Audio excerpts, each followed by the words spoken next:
collagen ကလေသူများ collagen နဲ့မတူ12000 mg ပါတယ်တို့ကြောင့်တစ်နေ့ကို1000တောက်တာနဲ့လုံလောက်ပြီနော်12000တောင်ပါတယ်မမတို့တောက်တဲ့တောက်နေကြ collagen တွေရှိတယ်ဆိုရင်လေရှင်ကြည့်ပါ12000အားပါလားဆာကူရာပန်းရဲ့အစီပါလား organic နော်လုံးဝ organic တာရှည်ခံပစ္စည်းလည်းမသုံးတာဘူးအဲ့ဒါမို့လို့ကြဗျာဒါကိုကြိုက်တာ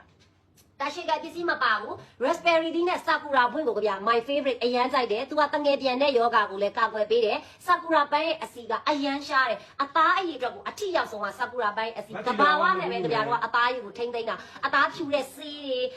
တာရှိကပစ္စည်းတွေလုံးဝမသုံးတော့ sakura ပန်းရဲ့အစီကဈေးကြီးတယ်ဒါပေမဲ့ organic ကိုပဲသုံးတယ်ဒီအသီးကလည်းဈေးကြီးတယ် organic ကိုပဲကြဗျာတို့သုံးတယ်အဲ့တော့ collagen ကတောက်လို့ရှိရင်10ရက်လောက်မှာဗာတိတာကြဗျာဆို18ရက်မှာတိတာတယ်18ရက်မှာကြဗျာအသားရည်တင်းပြီးတော့ကြည်တယ်ဆိုရဲဟာကိုစပြီးခံစားရတယ်တလပြည့်တော့မှကြဗျအသားရည် skin tone လေးတတုံးတက်လာတယ်